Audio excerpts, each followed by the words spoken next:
stupid people.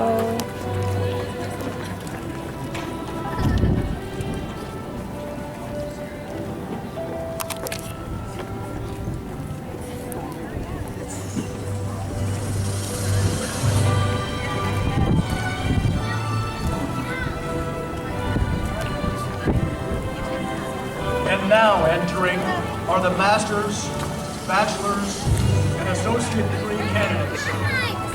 The degrees to be conferred today include the Master of Aeronautical Science,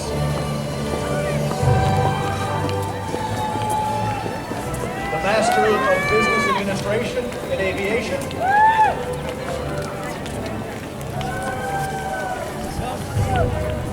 the Master of Science in Logistics and Supply Chain Management,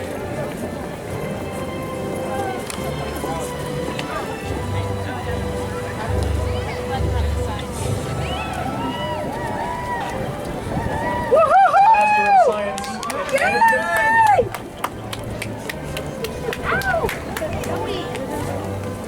Master of Science in Project Management, Master of Science in Space Education,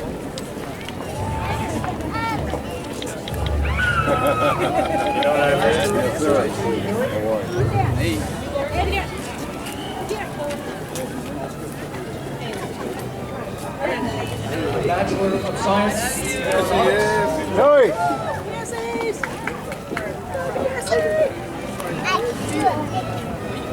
the Bachelor of Science in Aviation Business Administration, Hey there, Dad. Say hey. Recording. the Bachelor of Science in Aviation Maintenance, Woo, woo.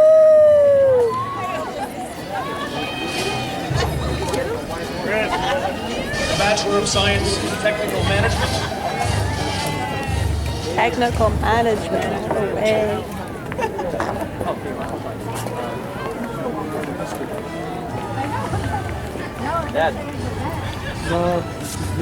Associate in Science in Aeronautics,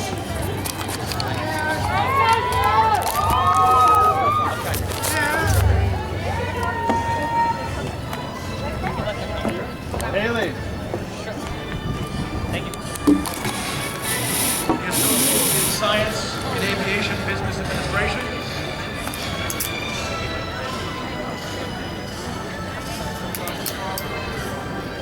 the Associate in Science in Aviation Maintenance,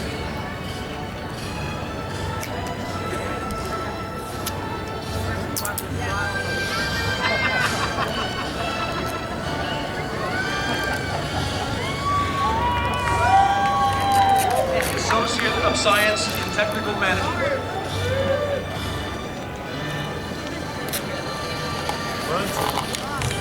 Our faculty is following the candidates for degree.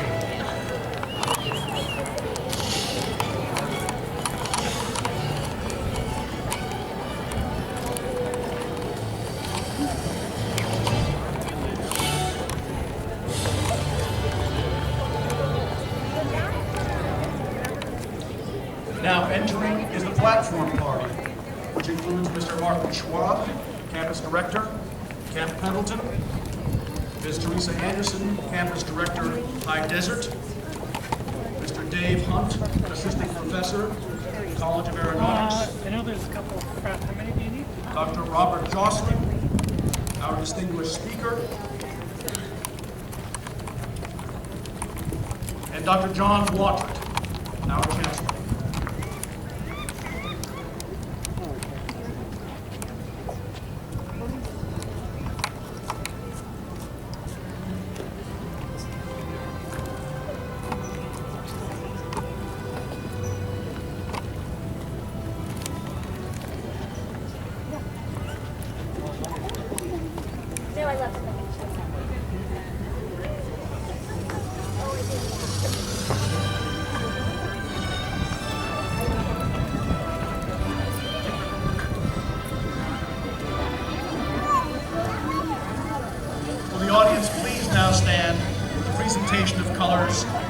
MALS 11 color guard.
Oh, say, can you see by the dawn's early light what so proudly we hailed at the twilight's last gleaming, whose broad stripes and bright stars through the perilous fight o'er the ramparts we watched were so gallantly streaming, and the rocket's red glare, the bombs bursting in air, gave proof through the night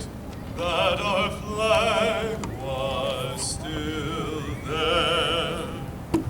Oh, say does that star-spangled banner yet wave o'er the land of the free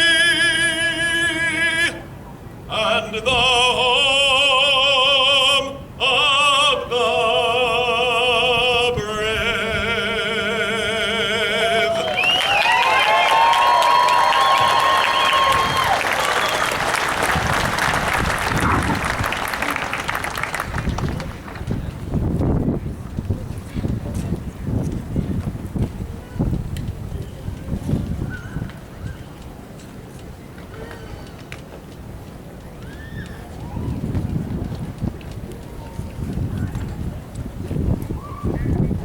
Please be seated.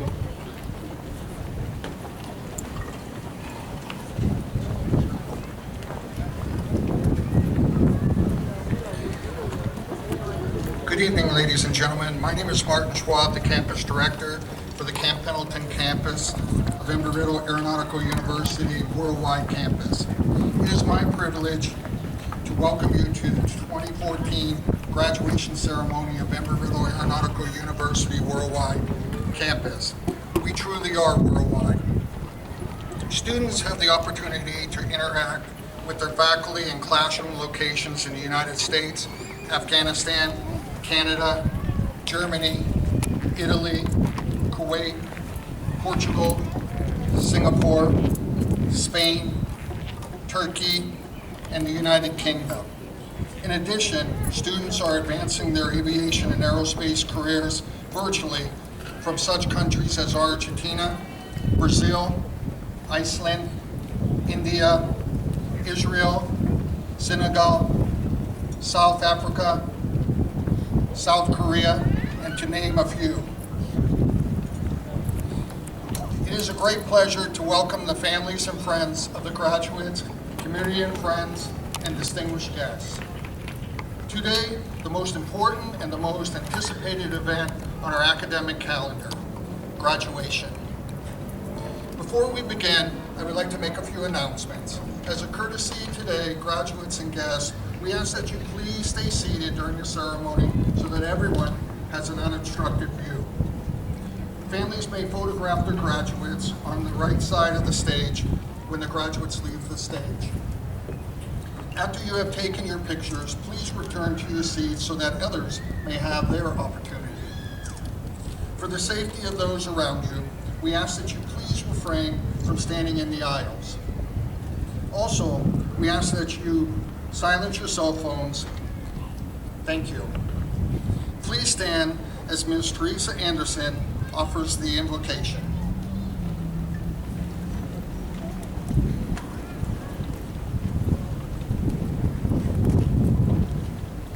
Wise and gracious one, we ask your blessings upon the students, faculty, and staff of Embry-Riddle Aeronautical University. We have been called to the high task of seeking knowledge, promoting ethics, and seeking growth in body, mind, and spirit. We give thanks for the gifts of this class of 2014 and the ways that they have made this university a better place for having been here. Grant students and families joy and satisfaction as they see their dreams of graduation fulfilled this day. We ask this in the confidence of your grace. Amen.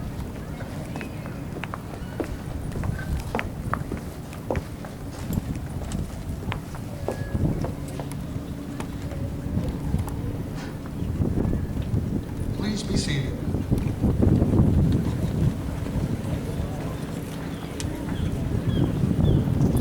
Ladies and gentlemen, please welcome Dr. John Wittret, Chancellor of Embry-Riddle Aeronautical University Worldwide, who will officially open our commencement ceremony.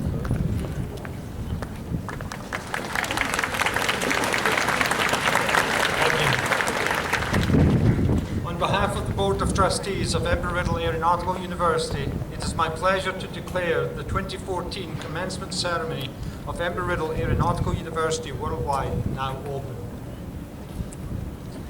Good evening and a warm Embry-Riddle welcome to all our worldwide students, faculty, staff, and friends of the university. I sincerely hope you enjoy the ceremony tonight and savor the meaning of the day and its colours and traditions. All of us at Embry-Riddle are extremely proud of your achievements and we are confident of your success. We know how much hard work and dedication it took to take each course and blend it into your busy work and family schedules. Because of that effort, this is a great day for a celebration. This is a significant lifetime event that you will always remember. I ask you to please take time to personally thank all of those in your life that made this celebration possible. Your family, friends, colleagues, and our faculty and staff. Be very proud of your accomplishment. It's significant and will propel you to even greater success. Finally, stay in touch with a great university and make Embry-Riddle proud of you. You are joining an elite team of graduates that will be with you on your lifelong journey. Congratulations to each of you on a job well done. Thank you very much for taking part in the Embry-Riddle Worldwide Academic Celebration of Excellence. It is now my pleasure and honour to recognise our guest speaker for today's ceremony, Dr. Robert Joslin. Dr. Robert Joslin is the Chief Scientific and Technical Advisor for Flight Deck Technology Integration for the Federal Aviation Administration. He joined the FAA in 2005 after completing 30 years of military aviation service. A retired U.S. Marine Corps Colonel, Dr. Joslin was a military experimental test pilot in jet, propeller, helicopter, and tilt-rotor aircraft. As a test pilot, Dr. Joslin was involved in the early research and development of new flight deck technologies at Naval Air Test Centers in Patuxent River and China Lake. Many of those technologies have since been adapted for civil use. Before his current assignment with the FAA, Dr. Joslin spent 5 years as FAA flight test pilot involved in the certification of some of the latest flight deck systems. He was the commander of Defense Contract Management Agency at Bell Helicopter, responsible for the initial production, acceptance, and delivery of the V-22 tilt-rotor aircraft. He also is an engineer test pilot, instructor for the U.S. Naval Test Pilot School, and assistant professor of aerodynamics and aviation safety at the Naval Postgraduate School. Other notable recognitions include pilot for Marine One under the President George H.W. Bush administration, and NASA astronaut finalist. Over the years, Dr. Joslin has flown more than 80 aircraft and is type-rated in aircraft ranging from large transport aircraft, business jets, to general aviation aircraft, seaplanes, helicopters, and powered lift aircraft. Dr. Joslin was served on various national and international committees involved in the development certification standards for new technology. Fluent in Spanish, he has an extensive international experience working in aviation and aviation flight test centers worldwide, and has over 60 publications, manuscripts, in various aviation periodicals. An assistant professor with Embry-Riddle Worldwide, Dr. Joslin was the first recipient of the university's PhD in aviation in 2013. He has a master's degree in aeronautical engineering from the Naval Postgraduate School and a bachelor's degree in mechanical engineering from the University of Florida. Quite an accomplished gentleman. So please join me in welcoming Dr. Joslin, our honored guest speaker today.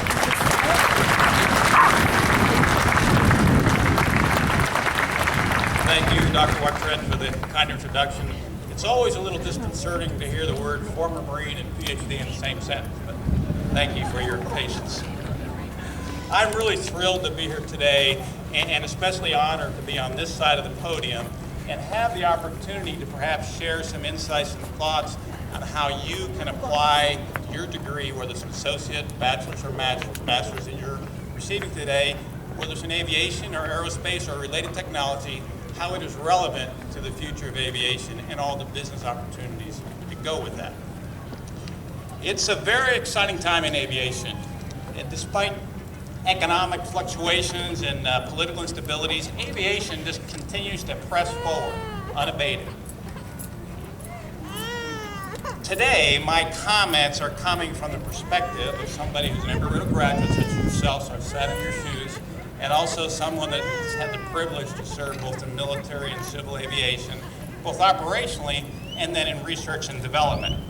It's an exciting time in aviation and for those in aviation careers because we're on the cusp of opening up a number of new chapters in aviation and the business opportunities associated with them, akin to the jet age and the introduction of the helicopter. Of course, it goes without saying, unmanned aircraft systems are being introduced as we speak, or as some folks call them drones, but those are actually Ps.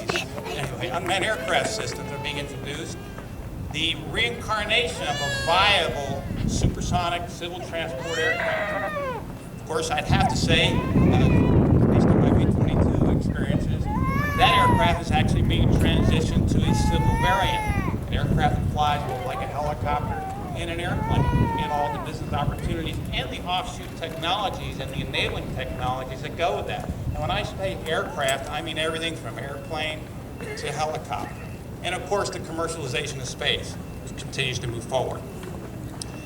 In taking a look at the capstone projects of some of the master's students, I had the opportunity to sneak a peek at their equivalent of a thesis. I was very pleased to see that they were relevant, of course, from your standpoint, very marketable both today and in the future.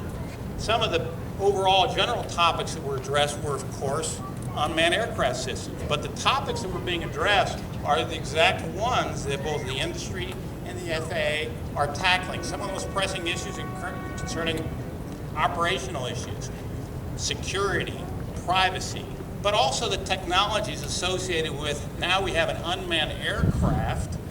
We have to still do those duties and those tasks that a human operator currently performs with a Mark I eyeball. So there's new technologies associated with that, as well as a data link, somewhere to communicate with that. There's nobody on board hitting the button for an autopilot or moving the sticks. So we have to do that, as well as the task that a pilot performs in seeing and avoiding other aircraft and other obstacles. And a lot of the capstone projects address these or related issues. Another area that a number of the projects addressed was human factors. Now, If you don't know about human factors is obviously been around as long as there have been humans.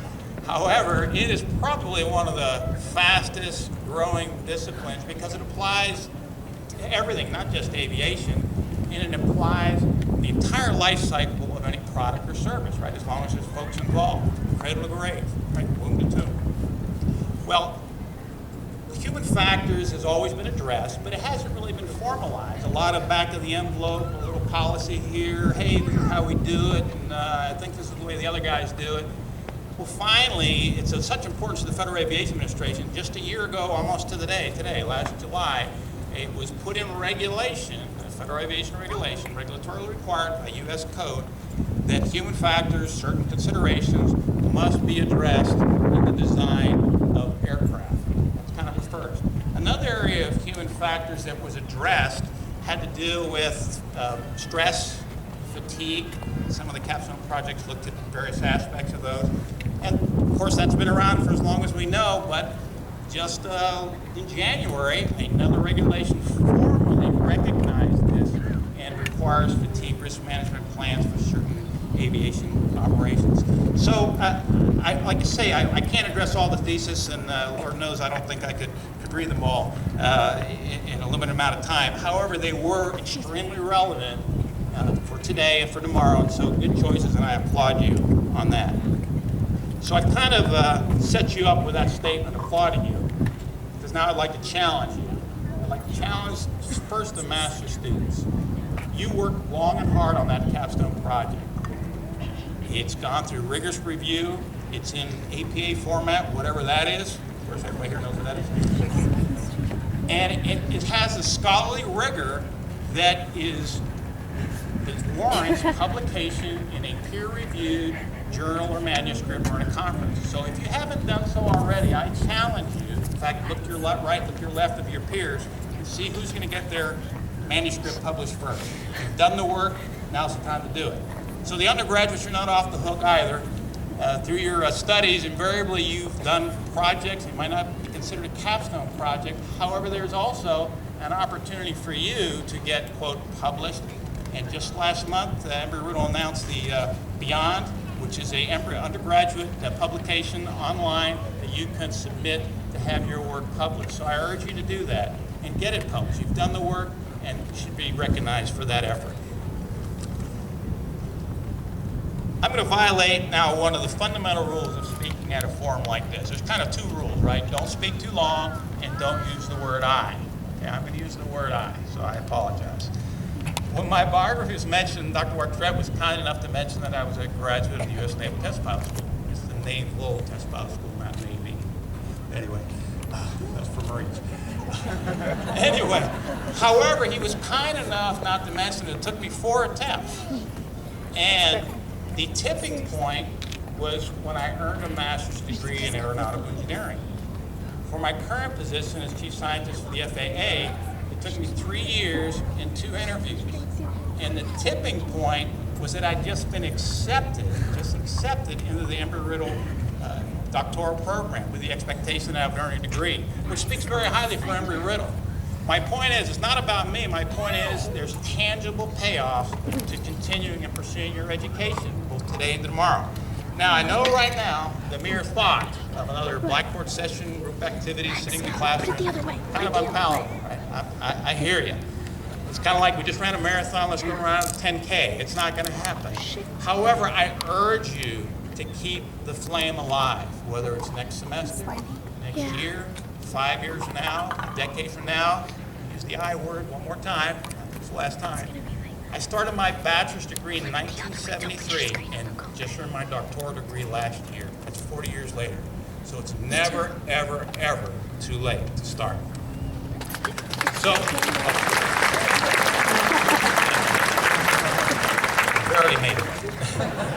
So as you all sit amongst your peers and at these kinds of events, you kind of diminish the magnitude of what you've accomplished. Hey, everybody here did the same thing.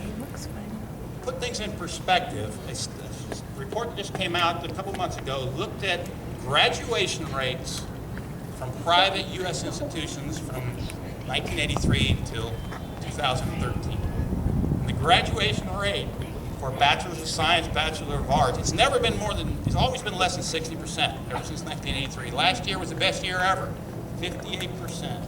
And for master's students, best year ever, 55%. So there's no doubt in anybody's mind here that you've all worked extremely, extremely hard to be sitting here and to be conferred a degree here in a few minutes. However, there's no doubt at all, as Dr. Wartrett mentioned, that you couldn't have done this without the help and the support and understanding of your peers, your friends, your professors, and your families. So I would like you to put eyes on target on those persons or persons who helped you along your journey, and let's give them a round of applause at this time.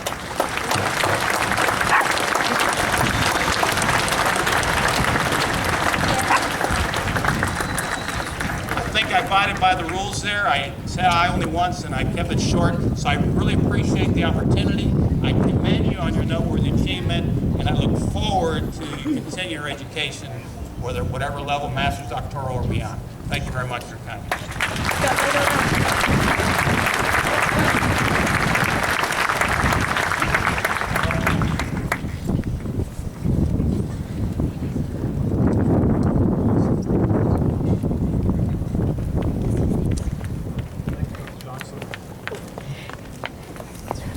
Thank you for all your thoughtful words, challenging vision, and sound advice for our graduates and for all of us. Please. It is Leslie. I'd like to present you with the Distinguished Speakers Award for all.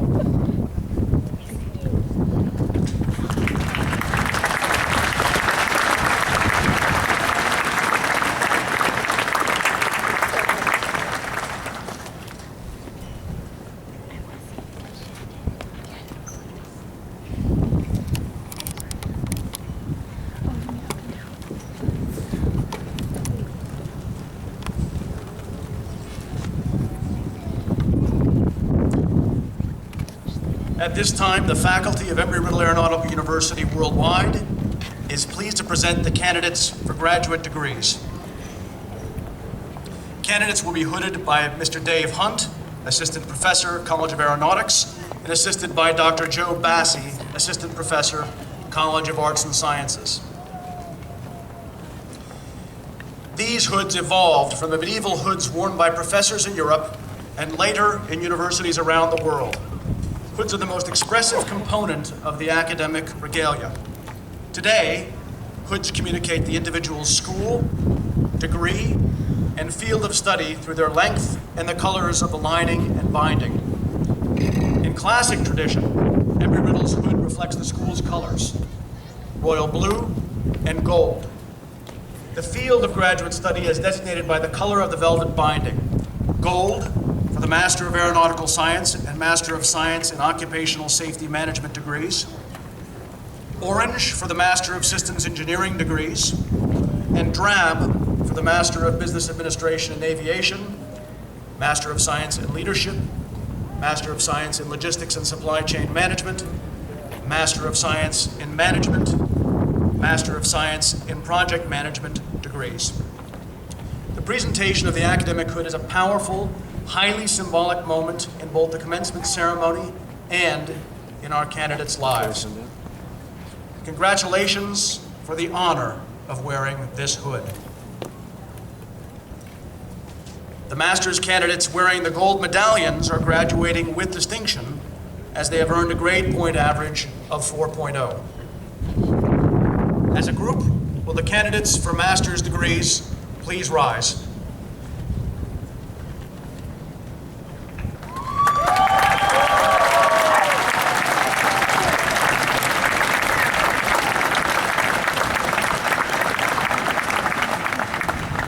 Dr. Wadrick, it is my honor to present the candidates for master's degrees as recommended by the faculty.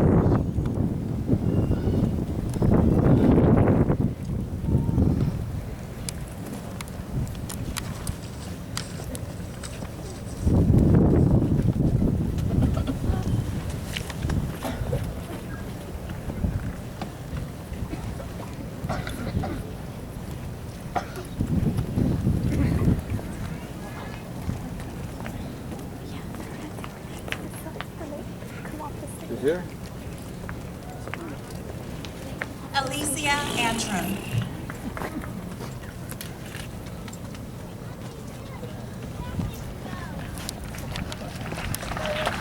Flavio Carlos.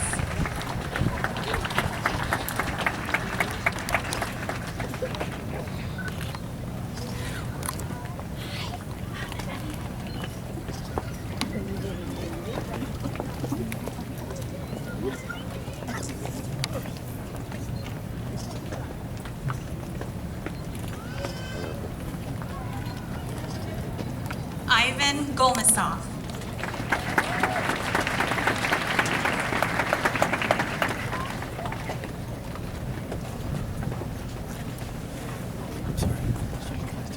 Right here. Charles, can you zoom in?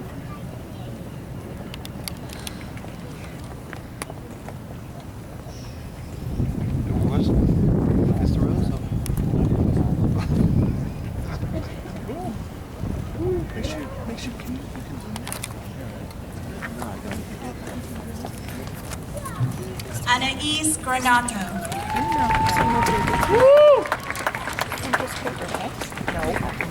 Just down. Like, come on. Tell me when you get tired.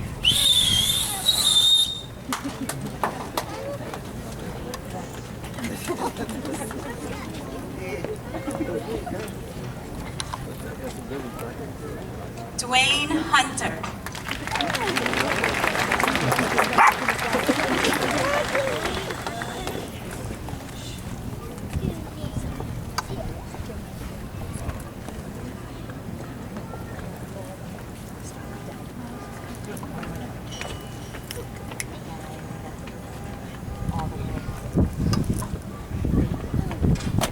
Kara Jarvis.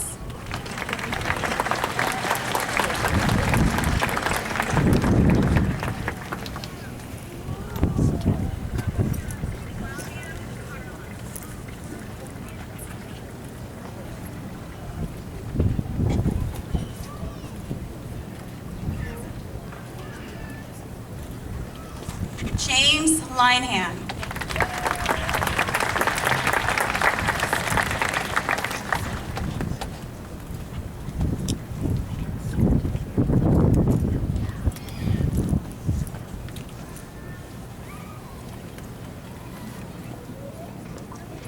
Ron Prasad.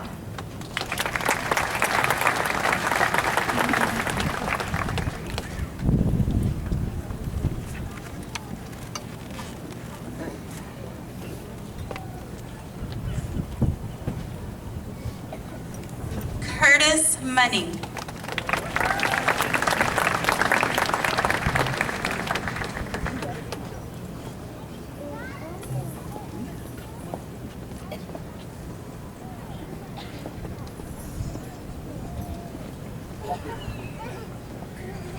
Virginia Morgan.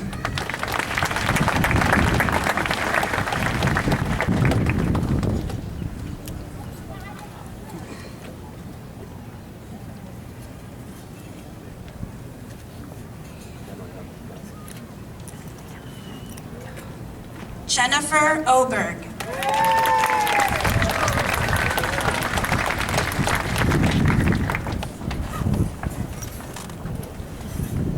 Yeah.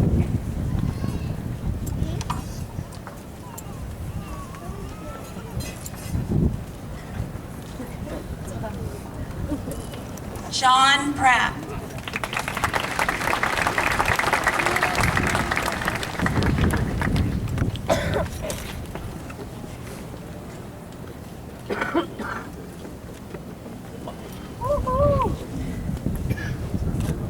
Raymond Roman.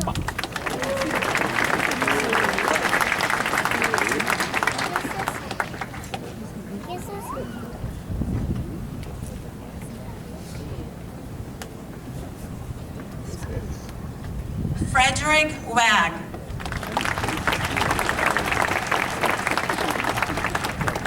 En serio.